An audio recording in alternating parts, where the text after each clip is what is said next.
Olá, vamos falar de canabidiol? Voltando aqui para o nosso quarto episódio, eu, Priscila, psicanalista, sócia com a Thaís, que é consultora de canabidiol, do Nueva Saúde. Vamos falar um pouquinho mais. Terminamos o nosso terceiro episódio falando um pouquinho das contraindicações, né, do canabidiol, e aí você estava falando, né, de uma bem específica, que é os casos de esquizofrenia, né, os pacientes psicóticos. O que pode acontecer com uma pessoa nesse estado, né, que fizer o uso do canabidiol, seja o THC, tá falando certo? THC ou canabidiol? Se a pessoa faz uso do canabidiol, nada vai acontecer de errado. Se a pessoa, o canabidiol, esse óleo rico em canabidiol, tiver THC, pode dar um probleminha. Que tipo de probleminha? Porque assim, o THC, como eu falei, ele é uma substância. O canabidiol não é psicoativo. O THC sim. THC sim.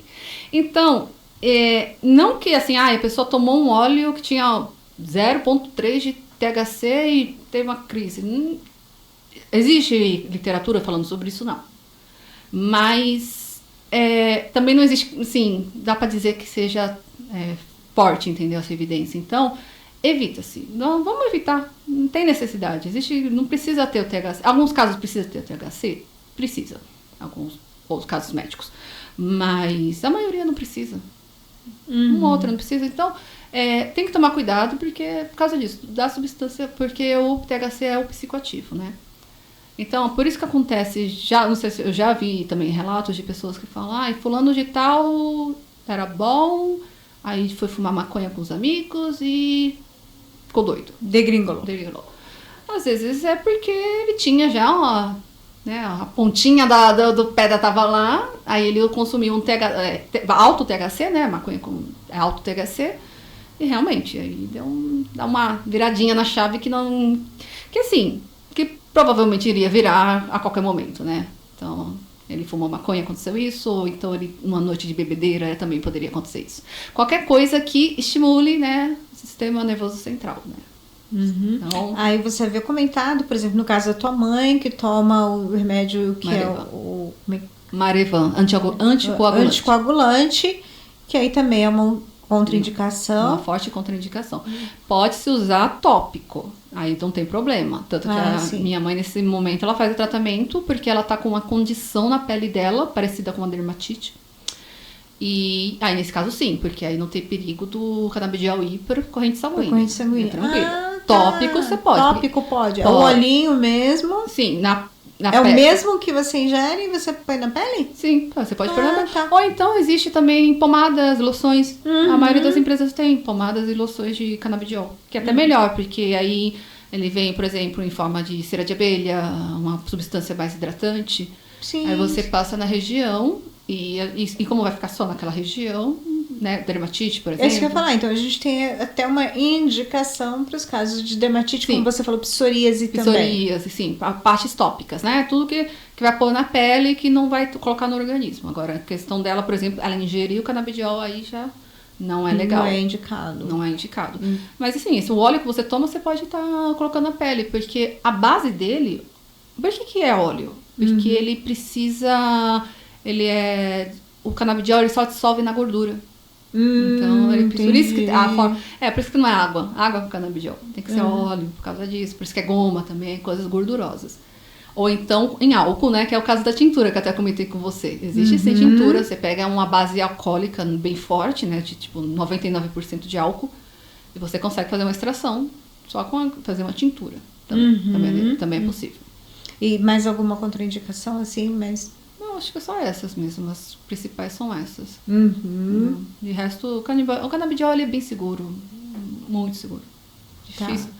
Tá. Aquelas pessoas... Me ocorreu isso agora. Pode rir, porque a gente tá aqui para tirar as dúvidas também. Aquela pessoa que no uso adulto, né, da cannabis, e aí teve aquela bad trip, né? Deu ruim. Ela fica com aquele medo, né? Eu vou usar canabidiol, vou usar o THC, vai dar ruim? Sabe por que ela teve a bad trip? Porque ela usou THC em alta porcentagem. A bad trip que dá é porque a concentração de THC tá alta. O THC, ele é psicoativo e vasodilatador. E como assim? É que as pessoas são, eu digo, universos únicos, né? Uma pessoa, ela é única. E o que cai para um de um jeito, cai para outra de outra forma. Sim, né? Às vezes, numa roda de amigos, todo mundo ficou bem, aquele santo teve a bad trip. Sim, isso que é importante a gente lembrar. O organismo, cada um é um. Entendeu? A Priscila, a Thaís são 2 pessoas. Se você tomar 1 litro de café, você pode ficar bem e eu posso passar mal. Vomitar, ter ansiedade, posso, né? Porque é o meu organismo, do mesmo jeito que é um morango. Por que tem pessoas que comem morango e outras não podem comer? Um kiwi. Cada organismo é o seu, não adianta. Ai, porque funcionou, mas é porque também tem que acontecer isso. Sabe o que é? Que fulano de tal, eu conheço fulano de tal que tá tomando, eu quero tomar. Não, você não é fulano. Por isso que tem que fazer uma avaliação médica segura. Eu vou repetir, uma avaliação médica segura, tá? Não vão fazer isso no chat GPT por R$30. Eu peço, não façam isso, porque está acontecendo. Tem uma empresa que lançou consulta barata, porque é o chat que faz. É chat que faz. Chat, maravilhoso. Você faz pro chat. Ah, não, você está conversando com médico. Você acha que médico, se prontificaria a ficar no chat? Tá bom. Vamos lá, conta o que está acontecendo. Outra coisa, o paciente tem muito hábito de não contar tudo. Chega no médico, não conta. Verdade, conheço uma história. Conte. Ai, meu Deus do céu, eu quero morrer com essa história. Pois é, eu falei do THC, esquizofrenia. Foi isso que aconteceu.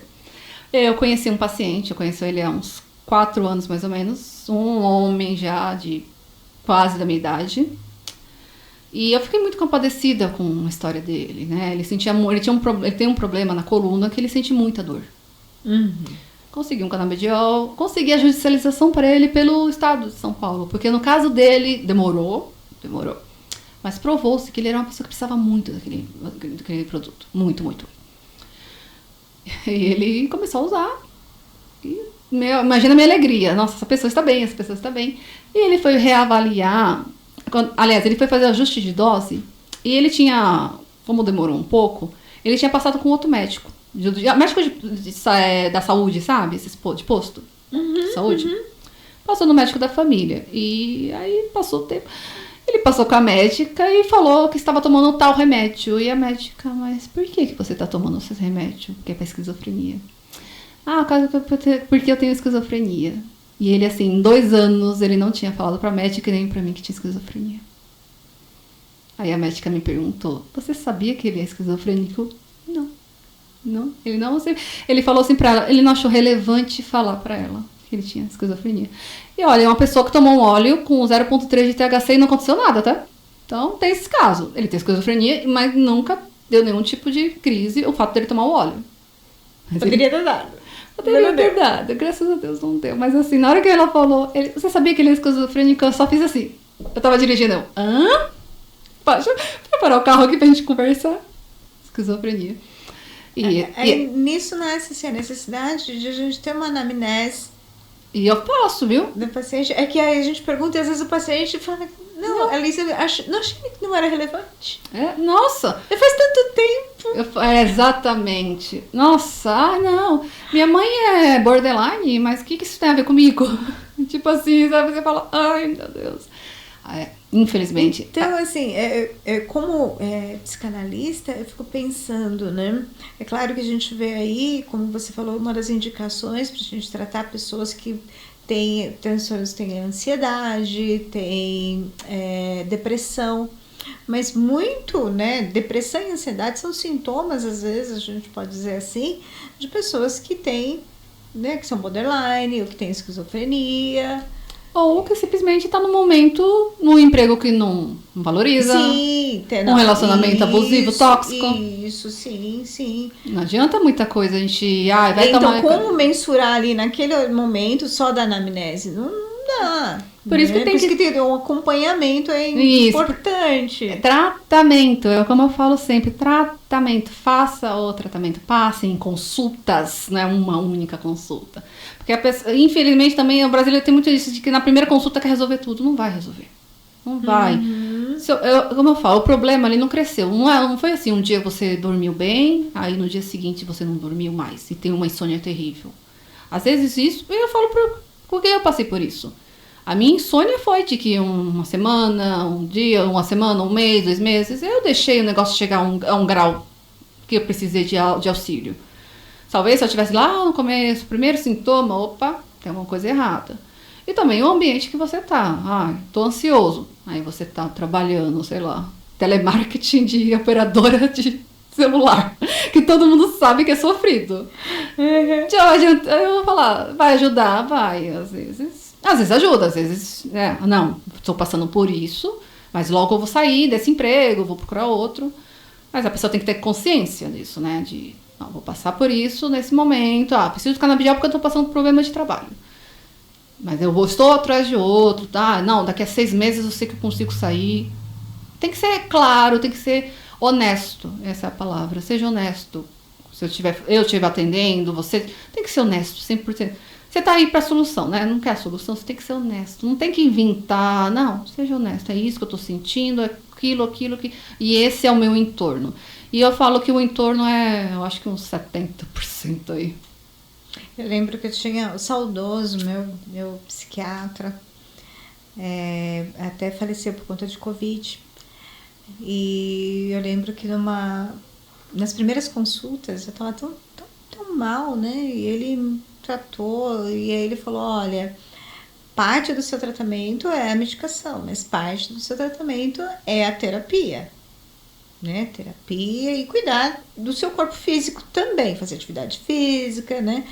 Então eu me envolvi nesse tratamento e com o tempo eu fui melhorando, né? E ele foi diminuindo as doses da minha medicação. Num certo momento, estava eu lá de novo ruim. Aí fui lá. E aí ele falou, Priscila, você tá bem, o entorno é que não ajuda, né? Não é você nesse caso. E aí fulano e Beltrano. Assim, então o entorno que não tá ajudando.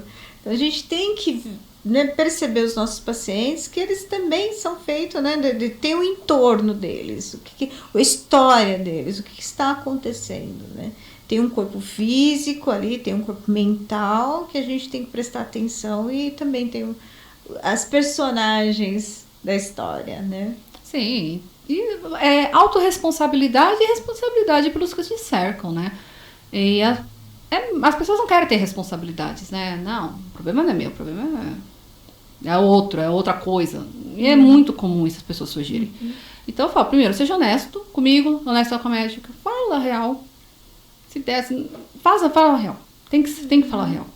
E tenta mudar o entorno, né? Não adianta. Vou fazer tratamento com canabidiol e, poxa, meu namorado todo fim de semana sai com os amigos e não me ignora, e eu sofro, aí ele vem, aí ele me faz chorar. Aí não, sabe, não adianta, não vai adiantar nada, que nem meu filho. Também teve uma fase que ele começou a engordar muito e eu tive que me pôr na responsabilidade. Tá, ele tá com problema? Tá, mas eu também tenho. Tá, é miojo, é pizza. Então, não adianta ficar falando, o remédio tá engordando. Quem comprou a pizza fui eu. Aí sim cabe a palavra culpa, né? Da gente saber qual é a nossa responsabilidade nisso, né? Não é só medicação, não é, mas o que eu preciso fazer para dar qualidade de vida também. Sim. Qual a minha parte, né? Cortar frutinha dá trabalho, mas você precisa cortar e entregar para criança. Um pacote de bolacha é mais conveniente, mais barato às vezes, mais rápido, mais fácil. Fica e depois não adianta se a criança não quer a maçã, porque é a mesma história do celular antes de dormir, né? Ficar ali do lado do seu filho, contar uma história, dá mais trabalho? Muito mais. Dá, mas o custo-benefício disso é muito grande. Né? A gente, adulto, eu odeio academia. Odeio, gente do céu. Mas eu sei que eu preciso, né? Tô aí, chegando aos 40, tenho que cuidar melhor de coluna, melhor de massa magra que a gente perde à medida que envelhece. Não adianta chegar lá na frente cheio de problema. Não, tá aqui, você sabe que você tem que malhar, né? Você sabe que tem que comer bem. Você sabe que você não tem que tomar vinho todos os dias. Então, é chato? É chato. A gente tem que fazer? Tem. Né? E Thaís, você comentou com a gente assim, né, a importância que teve, por exemplo, uma pessoa que é da mídia, né, o Marcos Mion, de ele colocar lá o dia a dia de uma criança, né, de um filho que nasceu em TEA, e como você perceber que aquela família perfeita teve uma criança autista. Nossa. E que isso, para você, foi uma questão até de um certo alívio, né? A culpa não é minha. Então, ver isso na mídia te ajudou. Ver casos na mídia, né, do canabidiol, também é uma porta legal aí? Se feito. De cases de sucesso? Cases de sucesso, sim.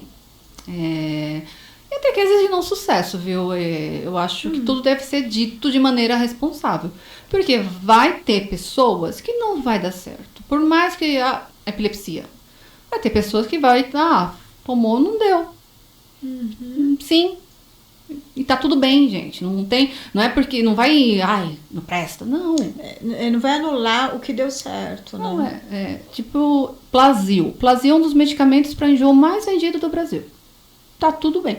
Se eu tomo Plasil, eu passo mal. Muito mal. Eu tenho uma reação extrapiramidal. É uma coisa louca que dá na minha cabeça. Uma reação rara, mas tá. Eu vou ficar gritando aí, Plasil não presta. Ninguém toma Plasil não, isso aí me faz mal. Não, eu sei que Thaís, não dá, no meu organismo não dá um Plasil. E canabidiol também, tem gente que não vai dar. Não vai dar certo. Não, tudo bem, você tentou. Eu acho assim, o mais importante, você tentou, não deu certo. Vai tentar outra coisa. Aí você pode chegar e falar, olha, doutora, eu já tentei isso, não deu certo. Tentei canabidiol, não deu certo. Bom, quais são as minhas opções dentro desse mundo que existe, né? E tá tudo bem, não tem problema. Então, os cases de sucesso, eu acho sim, são válidos. E você podia citar pra gente, assim, um case de sucesso de pessoa famosa? Ixi, assim, como famosa. você falou Tem a famosa do Henrique Fogaça, do chefe lá do Masterchef, né? Henrique Fogaça? Fogaça, sei lá. Henrique é o Masterchef. O do Masterchef. Ele tem a filha Olivia. A Olivia tem paralisia, né? E ele faz tratamento canabidiol com ela. Curou? Não. Não, ela tem paralisia. Ela tem. Mas melhorou muitas questões dela. A ponto dela, que ela vivia camada, ela consegue hoje em dia ficar em pé. Olha só. E era uma pessoa que vivia camada, porque ela não tinha força. Ela não tinha força. Não. Hoje, lógico que não foi o canabidiol que fez ela ficar em pé, gente. Ela tomou o canabidiol junto com a fisioterapia e né? Temos ali, né, um leque. Mas é um caso, assim, que a menina ganhou qualidade de vida. E eu acho que isso é mais importante. Em alguns casos é isso que vai ter, qualidade de vida. Ela não vai sair andando, falando e vai virar uma pessoa, não. Ela sempre vai ter essa condição especial, mas ela ganha qualidade de vida, a mãe dela, o pai dela ganha qualidade de vida. A família ganha. Exatamente. Eu acho que a família ganha qualidade de vida. Eu ver meu filho hoje bem... Não tem. Você é o case de sucesso também pra gente. Não tem. Eu lembro que a mão dele ficava grossa, de tanto que ele batia palma. Ele deixou de ser autista? Não. Teve outras questões junto agora? Tem outras questões. Ele não é mais uma criança de 10, ele é um rapaz de quase 17. Tem outras questões juntas. Então tudo vai mudar. E daqui a um tempo, ele vai ser um adulto. Ano que vem, final do ano... que horror. Gente, meu filho vai ser adulto ano que vem. Eu tô ficando velha. Eu vou ter um adulto autista. Então, imagina que daqui a um ano eu vou ter um adulto autista em casa. E esse adulto, que eu vou fazer tudo, vai ser um idoso autista. Então eu preciso, olha o que eu tenho que fazer. E eu tava pensando nisso recentemente, né? Essa questão até da atividade física. O quanto eu preciso me cuidar. Porque eu tenho essa pessoinha. E você falando assim no seu autocuidado, você recorreu ao canabidiol? Eu recorri para insônia. Insônia. Eu tive, perto de 28 para 30 anos, eu tive insônia que durou quase 10 anos. Eu tinha que tomar remédio. Eu não conseguia desmamar, não conseguia parar. O remédio em si que eu tomava não era viciante. Mas eu peguei tipo um vício psicológico, vamos dizer. Ou eu tomo esse remédio ou eu não durmo. Então, deu trabalho. O meu não foi fácil. Demorou aí uns 4, 5 meses de tratamento. Não foi fácil. Mas por quê? Porque eu vinha de um histórico de longos anos. Também isso interfere. A Priscila com ansiedade é uma coisa. Tá, Priscila com ansiedade. Mas o que a Priscila já tomou? Não, a Priscila nunca tomou nada. Mas ela tá com uma questão de trabalho que tá deixando ela ansiosa. Sua dose vai ser bem mais baixa. Vai ser, não, dá pra começar com uma dose baixa e isso. Agora, a Priscila não. A Priscila tem ansiedade, mas tem vários problemas disso, aquilo. Já toma Rivotril toda noite. Não consegue. Zolpidem. Nossa, Zolpidem, meu Deus do céu. Zolpidem. E aí? Zolpidem, você não tem noção terrível como ele é. Eu tenho asco desse remédio. Nunca que eu vou... Quando alguém fala, toma Zolpidem, eu já até me arrepio. Porque eu já presenciei pacientes viciados nessa substância. E eles viciam mesmo. É que nem um jogo de tigrinho, vicia. Eu ia falar um pouco sobre vício.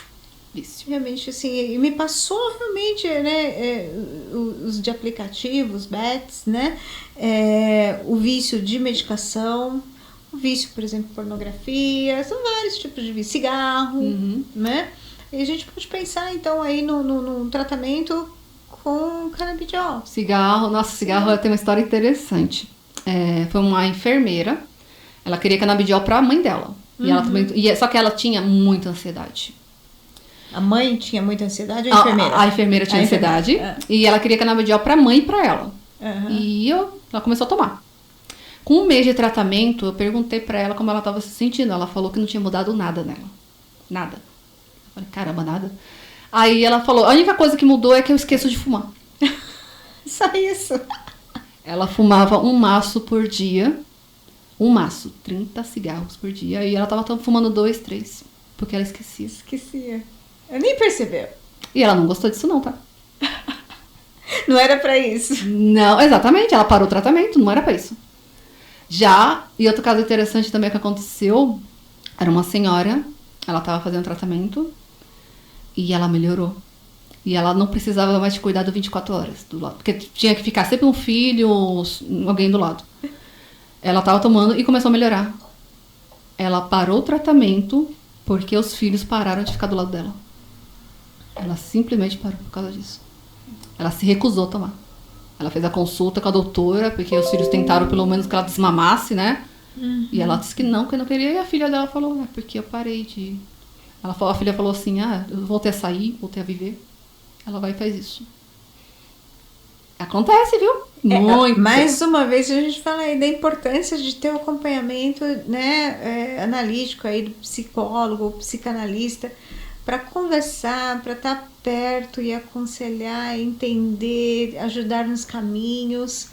Sim. Porque, olha lá, ela estava indo para um caminho muito bom, mas melhorando, tendo qualidade de vida, mas para o aspecto emocional, ali, psicológico dela, ela não deu conta. Não quero, não. Eu prefiro ficar na minha dor, no gozo da minha dor, que é ter as minhas pessoas queridas comigo, me cuidando de mim, né, me auxiliando, me dando colo, do que ficar sozinha. E que nem a enfermeira. Ela preferia, porque ela... Até a gente falou, acho que porque ela era funcionária pública, ela tinha que fazer as pausas para fumar toda hora. Então a gente chegou a essa conclusão, porque ela não gostou por isso. Porque ela parou de fazer as pausas dela, que ela tinha que parar. Ela parava toda hora para sair para fumar. Então ela parou de sentir a necessidade e ela não gostou. Aí tá bom. Como eu falo sempre, faz parte da cura o desejo de ser curado. E tem muita gente que não quer ser curado. Sim, exato. Tem o desejo de ser curado. E